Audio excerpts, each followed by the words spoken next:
What is up, everyone? My name is Will Cashin, aka White Trash Willie, and today I'm going to teach you 5 easy street tricks. I mean, basically, it's just the introduction to grinds. I feel like the biggest determination between park and street is like grinds versus tricks in the air. So today we're going to learn the basics of grinds. So before anything, there's one point that I really need to stress to you guys, and that point is you need to learn how to do controlled bunny hops. You need to be able to learn how to bunny hop and tweak with your heels leading. You need to learn how to bunny hop with your toes leading. You need to learn how to bunny hop diagonally. You need to learn how to bunny hop high but not go very far. You need to learn how to bunny hop far but not go very high. You need to really learn how to master the bunny hop. I feel like when bunny hops get talked about, they're just it's kind of just a blanket trick. It's just, oh, bunny hop that, or he hopped that. I feel like bunny hop is such a huge trick in all of the different ways that it's used and all the different ways you position your body. So really try to explore all the different ways that you can manipulate a bunny hop and use that, because the foundation of all the tricks I'm going to teach you today is a variation of a controlled bunny hop. Let's learn the first trick. So before I get into the first trick, there's something that I'm going to say right now just to avoid any confusion. Every single trick that I'm going to be talking about today, there's 2 variations of the trick. There's front side and there's back side. Real quick, basically what front side and back side mean is whatever side the obstacle is when you're approaching it. So if you're approaching an obstacle and it's on your back side, it makes it a backside grind. If you're approaching an obstacle and the obstacle's in front of you on your front side, then it's a front side grind. So the first trick that we're learning today is a feeble. There is a backside feeble and a front side feeble. But basically what a feeble is when you are grinding your dropout, usually on a ledge. You can do it on a rail though too. So when you're grinding your dropout on a ledge and your front wheel is rolling and riding on the top of the surface of the ledge. And basically this is, I would say, probably the easiest scooter grind and probably the most controllable scooter grind out of all of the ones that I'm going to be going over today. So let's get into it. Are you ready to learn the feeble grind? Alright guys, so the feeble grind is, like I just said, probably the easiest grind that you can do on a scooter. I've been thinking and struggling to think about what would be an easier grind, and all of them are just variations of feebles. So this is where you got to start. This is the beginning right here. This is the first grind you're going to learn. And a feeble grind looks like this. It looks like your wheel on the surface, on the top, while your deck is diagonally over the corner of the ledge, with your dropout being locked and being the primary thing that is actually being grinded. So your dropout is basically the back corner of your deck. I'm not really sure why they're called dropouts. I feel like that's just kind of a funny name. I think it probably has to do with maybe mechanics of old scooter parts, but regardless, that's the name of this thing right here. And that is what's being grinded in a feeble grind. So what makes the feeble grind the easiest grind out of all of the grinds on a scooter is the fact that your wheel is on the surface. And the reason that makes it so easy is because you can use your wheel to steer where you go. So if you kind of fall out of a feeble a little bit, you can use your wheel to recorrect you back in. Your wheel can allow you to feeble on curved things and not just straight things. You just have a lot of control with your wheel up here. Also, you don't really have a huge point of contact when you're grinding, so that allows for really long grinds with not as much speed as would be necessary on other grinds to go the same distance. That is why a feeble is probably the easiest scooter grind. When you're first learning this, okay, remember at the very beginning of the video I talked about controlled bunny hops? So controlled bunny hops, the reason I said that is because you need to be able to jump into this grind and land in this position where your dropout is locked, your wheel is faced parallel with the ledge, not straight with your scooter, or else you're just going to slide out at some point. Parallel with the ledge, so that way you're controlled in here. And if you can use a controlled bunny hop to get to this position, you can learn how to do this grind. Another thing that makes this grind a little bit easier is when you're first learning, you can actually use your heels to help you balance while you're in the grind. Now, if you're an advanced feebler, no heels are accepted. You're not allowed to do them. But when you're first learning, we'll let it slide.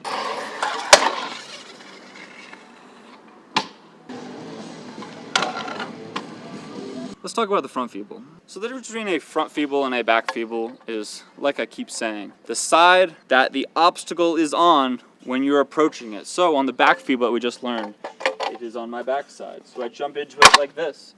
But on a front feeble, I'll be approaching the ledge with it on the front side of my body. And when I jump on, I basically want to do the exact same thing, except it's all just reversed. I'll have my other dropout lock onto the corner of the ledge while my wheel stays on the surface, and it still keeps that diagonal, I guess, composure in the scooter, but it's just diagonal the other way. Now what makes the front feeble a little bit more difficult than the back feeble is the fact that you will not have your heels to help you in dire situations, because your toes are going to be the ones that, if anything, will save you, but at that point you're just sliding out of the front feeble. So you don't have your heels. The other thing that makes it a little bit more difficult is you're kind of going backwards when you're doing the grind relative to a backside feeble grind. I know some people actually learn this side first before backside feebles.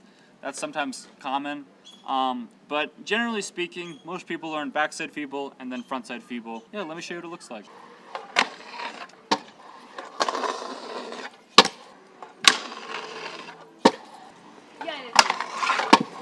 So the cousin of the feeble grind is the smith. It's kind of the opposite in a way, because your back wheel is the one that's on the top of the ledge, and your front wheel isn't necessarily grinding, but you're grinding the front dropout of your deck. And it's kind of the reverse of a feeble, but let's go over it really quick. All right, guys, so the trick that we're gonna be learning right now is the smith grind. Like every other grind in this video, there is a front side and a backside version. The first version that we're gonna be going over is the backside version. So like I just said, a smith is basically where the front dropout of your deck is grinding while your back wheel is up on the surface. What you want to do for this trick is you want to bunny hop a little bit higher than you normally would, because you're accounting for the fact that your wheel will have to go over the angle of the ledge. The next thing though is how you want to keep your bars. On this particular trick, you want to keep your bars straight no matter what. So make sure that when you're doing it, your wheel is parallel with the ledge you're grinding on. If your wheel is crooked like this, you will be pushed out of the grind, or if it's crooked in, you will probably just slow yourself down, to be honest, because your wheel will be rubbing against the ledge, creating friction, making it so you can't move. So a front smith is basically the exact same thing, except when you're approaching it, the obstacle is on the front side of your body. So when you hop into the front smith, what you want to do is you want to hop, get your back wheel over the angle of the ledge, so that way it's on top. And remember, keep your wheels straight, just like the backside smith, and you will just grind along the front of your dropout. Something to keep in mind is that when you do this trick, your back wheel is going to be power sliding a little bit, so it's gonna feel a little bit forceful of a trick, and sometimes you might end up going into 50-50 at the end because your wheel will sway over. But all in all, this is a very fun trick, and it's a very good trick to do other tricks into, like tail whips, bar spins, heel whips, whatever you want. It's a really good trick to land other scooter tricks into. So let me show you.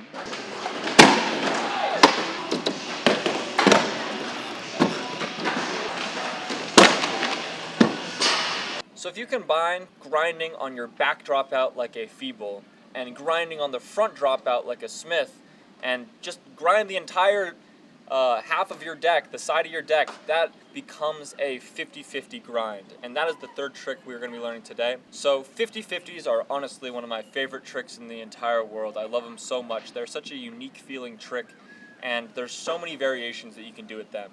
So let's learn a 50-50. Alright guys, so the next trick that we're going to learn right now is the 50-50. The 50-50 is personally one of my favorite tricks, and it's kind of like a combination between a feeble and a smith, which is the last two tricks we went over. The reason that I say it's like a feeble and a smith is because on a smith, you were grinding on your front dropout, and on a feeble, you were grinding on your back dropout. On a 50-50, you were just on both. In fact, you were on the entire length of the deck just on half of it. The reason that I like this trick a lot is because you can do it everywhere. Like, this is such a usable trick. It's also just, I don't know, it's just a satisfying trick. I just love it a lot. So the reason that 50-50s are a little bit harder than Smiths and Feeble grinds is simply because jumping into the trick is a little bit more pinpoint, a little bit more exact. The reason I say that is because on a Smith, you have a big area where your back wheel can land and you can lock into this trick. On a Feeble, you have, as long as your back dropout is locked, it doesn't matter where your wheel lands. So it's just a little bit less precise. But on a 50-50, you have to lock on the edge of your deck. When I was saying at the beginning of the video when you should learn how to target your bunny hops and jump to very specific points, I was talking about it in regards to this trick because you need to be able to jump to a very specific point in order to do this trick. When I first learned it, I actually had pegs on my scooter, which helped a little bit, but since scooters are getting so wide these days, I don't think that it's really necessary.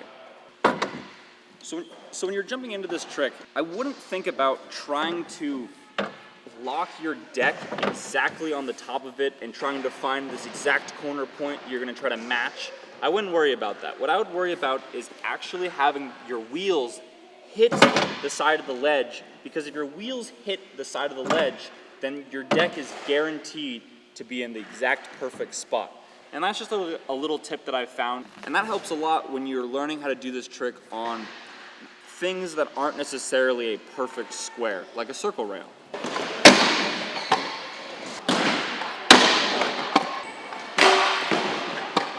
So the other variation of this trick is called the frontside 50-50, which is basically the exact same thing as the backside 50-50, except instead of jumping to your heel side, you're jumping to your toe side.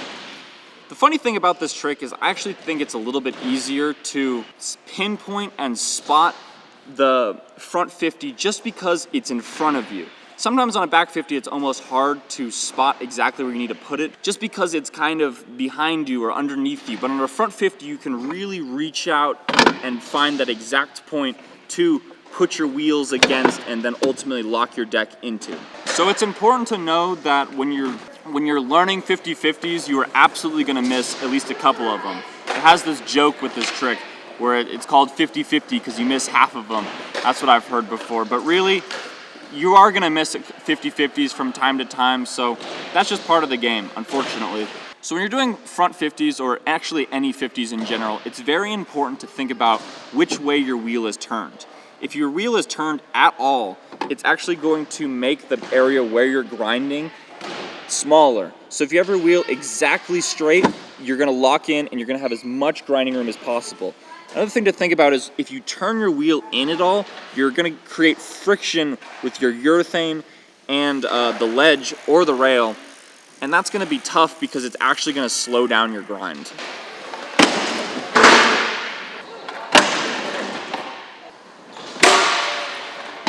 So once you have this trick pretty dialed on ledges, I'd recommend taking it to a red curb.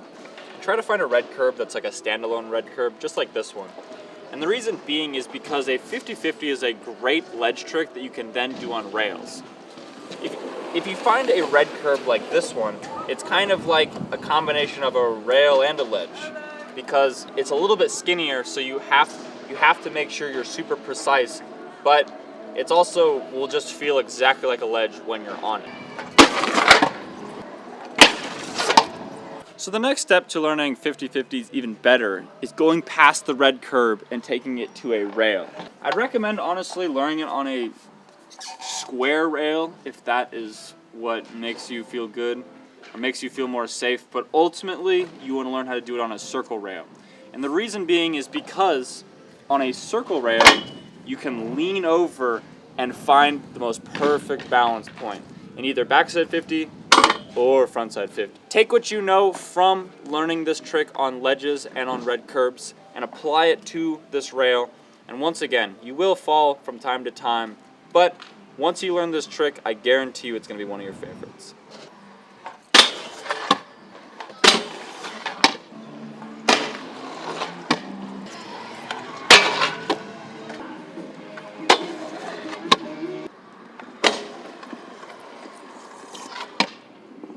So now that we're onto rails, let's talk about the board slide.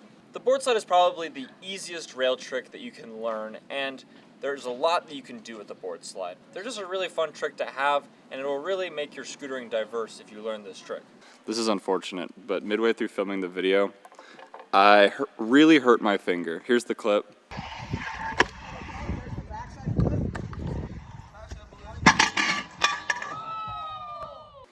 And as you can tell, it really does not look that bad, but trust me, it sucked. So fortunately, we have OG Blake to film the rest of the video.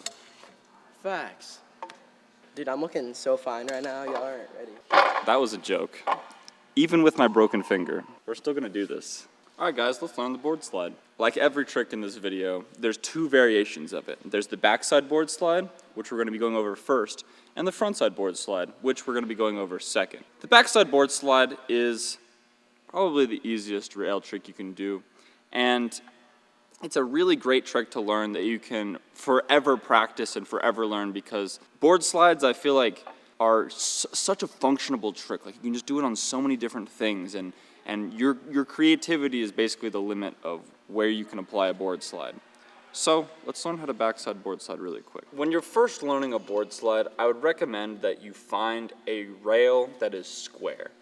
A square rail that is preferably thicker. Like, the wider the rail could be, the easier that it's going to be to balance, because you can really get flat on top of it. Learning on a circle rail is doable, and a lot of people do that, but it's just a little bit harder to find that balance point initially. I think later on, once you get better and better at board slides, it really doesn't make a difference which rail is easier and harder, but initially when you're first learning, I find that square rails are the easiest to learn on. So when you're doing the backside board slide, I'd recommend being able to Feeble, which was the first grind we went over in this video. And the reason being is because jumping into the board slide is kind of like jumping into a Feeble grind, except it's a little bit more exaggerated when you shift your hips. Because what you want to do is you want to get the deck perpendicular with the rail, so it makes a T shape. You don't want to be in a Zeech or a Hurricane just yet. You want to find that perfect balance area. And when I do a board slide, I like to keep my front foot underneath the rail, kind of like as if you were grinding a snowboard. And the reason being is because when your foot is underneath where you're grinding, it's kind of like you're standing on top of the rail, instead of when you're doing the board slide with your feet on either side, it's like you're balancing on the rail. Obviously, when you do enough board slides, you're gonna have to learn how to board slide with the directly in between your legs, but initially when I'm first learning, I find it's easiest if you try to board slide underneath your foot. So there's a couple different ways to dismount a backside board slide. I would say that the easiest is just to slide off and not do any sort of hop, but when you come to the end of the rail, I would recommend learning how to hop off of the rail and jump, because this is gonna really help you in learning tricks out of the grind later on. So if you can learn that muscle memory now, it'll help you in the future.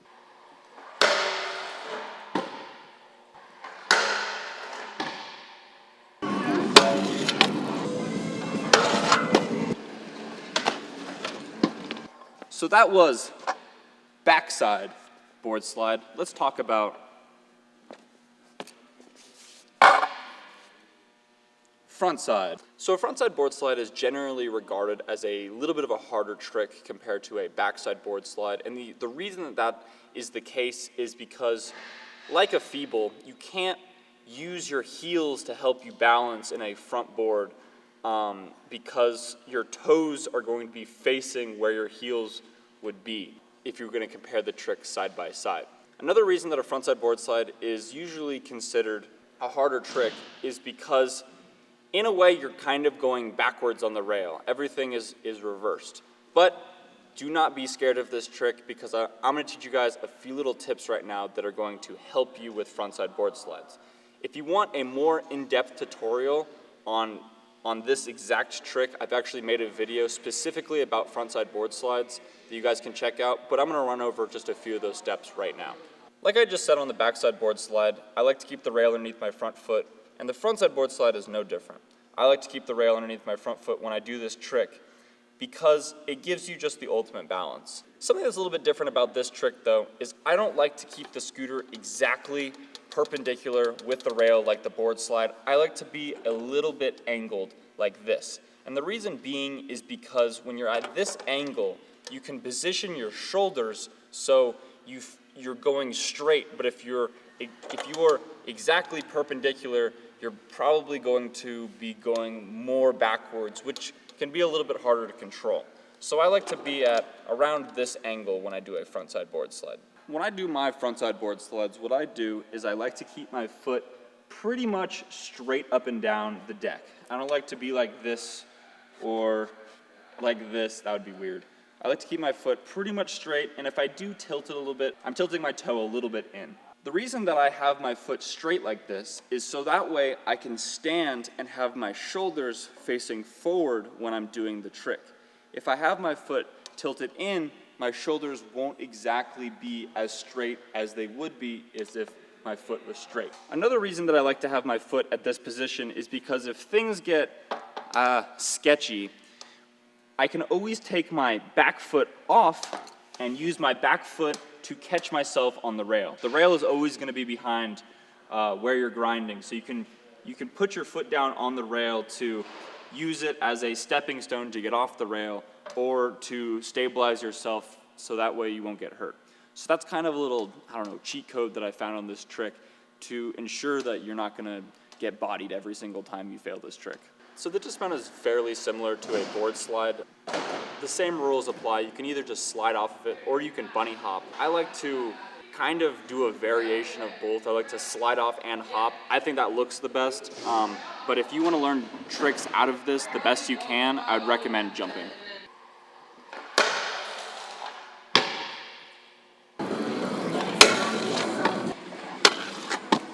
So the last trick I'm going to teach you guys today is the lip slide. Now the lip slide is kind of a big brother of the board slide, only because it's a little bit harder to get into than a classic board slide. The difference between a board slide and a lip slide is in a lip slide you always jump over the rail to enter the grind. The grind is usually a board slide, or in fact it's always some sort of board slide, but the thing that makes it so much harder is getting into it is just a little bit more difficult.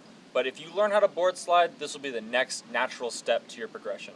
Alright guys, so the final trick that we're going to be talking about today is the lip slide. And the lip slide is a really cool trick that is mostly just an extension of the board slide. It just has a little bit harder of an entry. When you are learning the lip slide, I'd recommend finding a spot similar to this, which is basically a bank to a flat bar. And the reason that I recommend finding a bank to a flat bar is because what is different about this trick is the entry.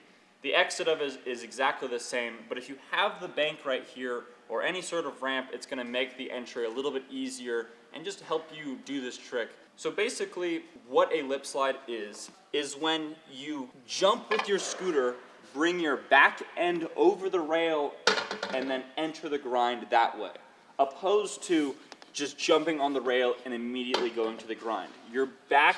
The back part of your deck will always go over the rail in a lip slide. And like board slides, there's two variations to a lip slide. There's a backside lip slide and a frontside lip slide. What gets a little bit confusing is that when you do a frontside lip slide, you're actually doing a backside board, and when you're doing a backside lip slide, you're actually doing a front board. But it all makes sense if you just think about what side the obstacle is on when you're approaching it. So basically, at the beginning of the video, I was talking about targeted bunny hops, or basically learning how to do bunny hops in a particular way. Learning how to bunny hop with kicking your back end out. Learning how to bunny hop kicking your front end out. And this trick right here is where that really matters, because when you jump onto the rail, you're going to have to tweak it in the rail for either a backside lip slide or tweak it in the air for a frontside lip slide. When you actually get into the grind, this is where your board slide and front board slide skills are going to come into play. Make sure that you can board slide and front board slide well before you try this trick, because it's just a little bit harder. But once you understand those two tricks, learning this one will be the next natural step.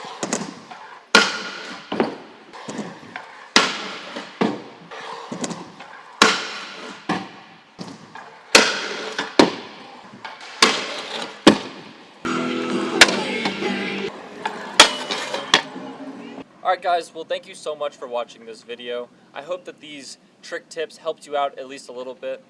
I want to really stress the importance of learning how to ride absolutely everything on your scooter. You shouldn't just be a park rider or a street rider. You should learn how to do everything, because that's how you ultimately find out what exact style suits you. So there's a worldwide Undialed drop happening on August 28th. This drop will be exclusively at scooter shops, so make sure you go to your local scooter shop and ask about the new Undialed drop that's coming out. We have some really cool shirts that I know you guys will be super stoked on, as well as some really cool and unique grip tape.